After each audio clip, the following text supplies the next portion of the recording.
On this field, 600 men were killed in 1.5 hour.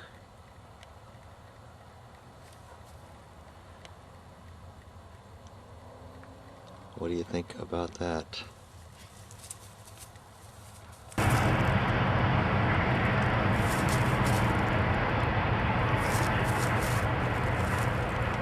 The railroad, thus the fort.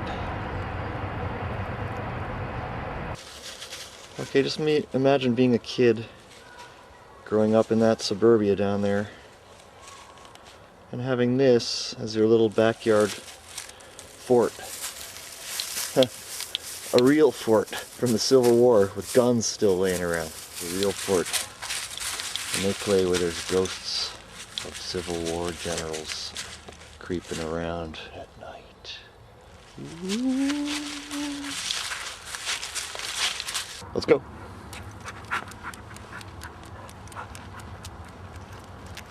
Here we are in Hawaii, going to see the crater of Mauna Kakapupu. It's in the high altitudes, so there's a lot of cedar trees around.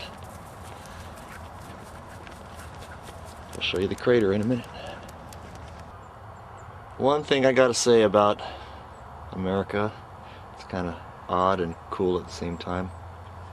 I don't know of any other country that has giant monuments paid for by the state to the losers. Okay, so we're looking northeast. The federal armies were on that ridge over there. Those are the batteries we just came from. And also encamped down in the creek below, and the Confederates held this line stretching off to my right and my left. And the Union mine, they sank right under this hill here. And this is the hole that they blew up. And this is interesting.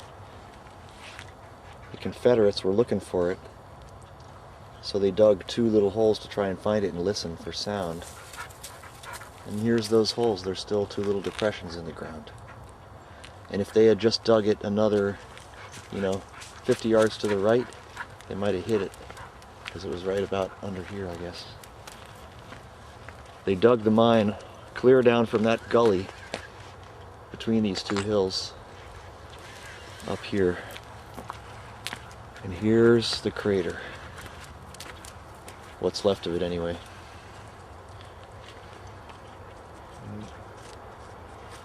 No bigger than maybe 2 Olympic, no bigger than, let's see. Okay, originally this crater was about half a football field and 30 feet deep. There's a picture and a sketch. But it's kind of shrunk by then, but basically 1,000 guys died in this hole right here. When the mine blew up, 2 magazines, sunken bunker magazines that were right here, here, and there, all 3 of those blew up. And altogether 1,000 guys died either in the initial explosion or the battle. So the Federals came swarming over these hills because this was where the rebel lines were broken. And they all, for some reason, got funneled in here. Hard to see why it would happen if you just look at the topography. It is kind of the crest of a hill. And there's still earthworks all around the original trench earthworks. There's the pod. Now we're on the Confederate side of the pit, looking out towards where the Federals advanced. The pit is just over the other side of that lip. It's really no bigger than that lip from end to end, maybe 40 feet across. And this is as far as the Union Army got before they were pushed back down to the other side of that ridge. So this ground right here was some of the most bloody ground in the whole Civil War.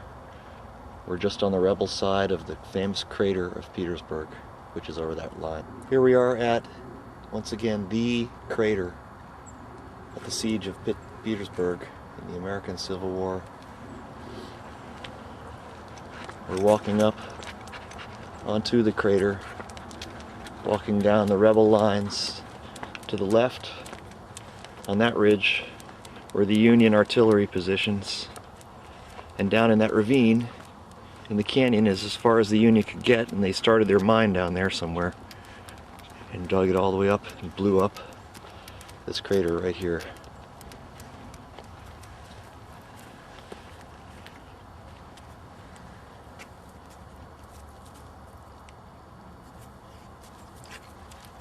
Glorious victory for the Confederacy after they repulsed the band of rebels that came charging over this hill into the pit for a slaughter that lasted like 4 or 5 hours and killed about 1,000 guys in this one little pit.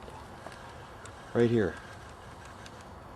This is some of the most blood-soaked ground in this country, if not the world. It's pretty insane. Here's the remnants of the trench lines to try to contain the breakthrough. Like I said, the breakthrough only got to about that monument, and then the rebels closed the line again and took over the pit again in hand-to-hand. Bloody, horrifying carnage right there. That's where it all happened. Pretty weird, huh?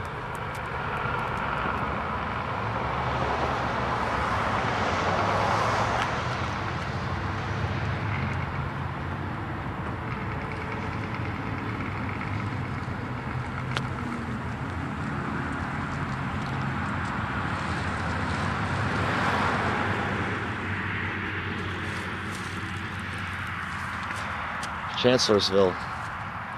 They were fighting over this big intersection, basically.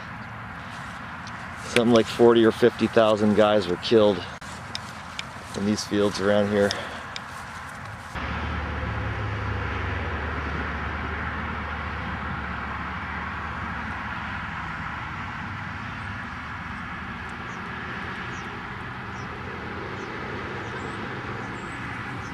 Yes, let me get that right. 1 man shot every second for 5 hours on this field.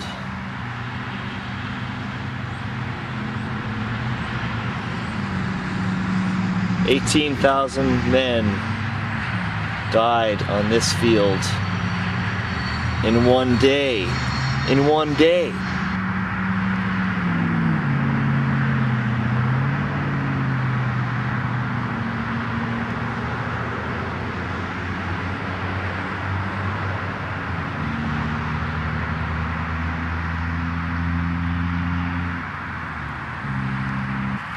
Wow, this light is just incredible. Look how pink everything is. Look how pink I am. I'm pink.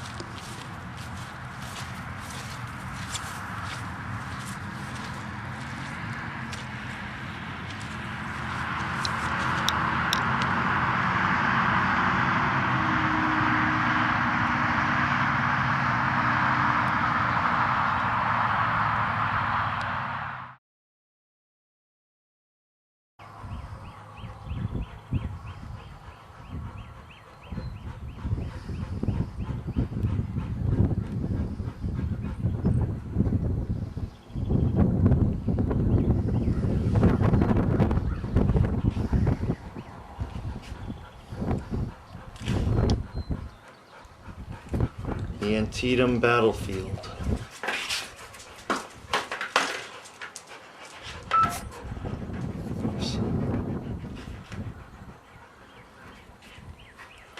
And this is the Bloody Lane. Bloodiest piece of ground in North America. Bloodiest piece of ground in the Western Hemisphere, I'm willing to bet.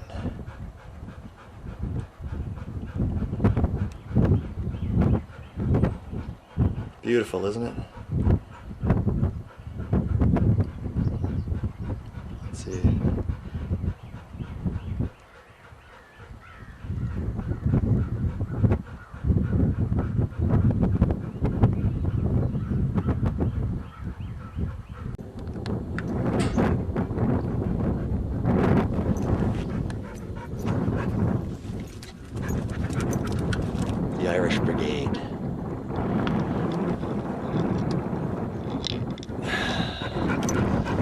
Gloriously did they die.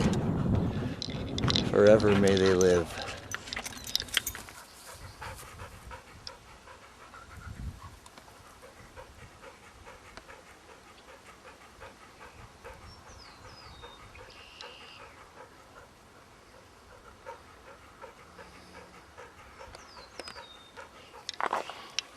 Come on.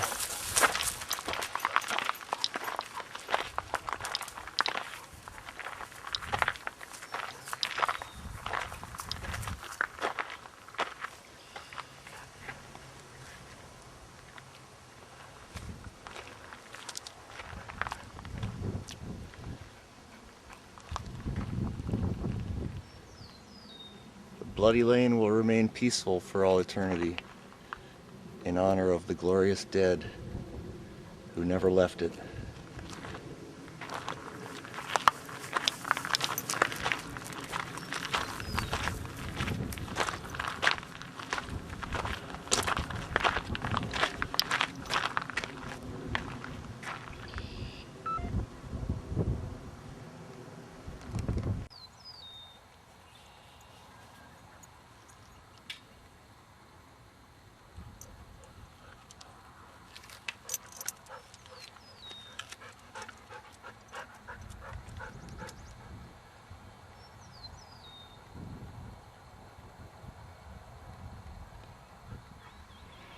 Well, as you've probably figured out by now, Bob and I are standing in the middle of Bloody Lane at the Antietam battlefield where on November 17th, 1862, thousands of men, I think about 23,000 were killed in the surrounding fields, and the bodies lay stacked like cordwood along this lane right here that I, your narrator, am standing on. It's kind of creepy. And this lane is forever after known as Bloody Lane for all the men that died fighting and their blood stained this ground.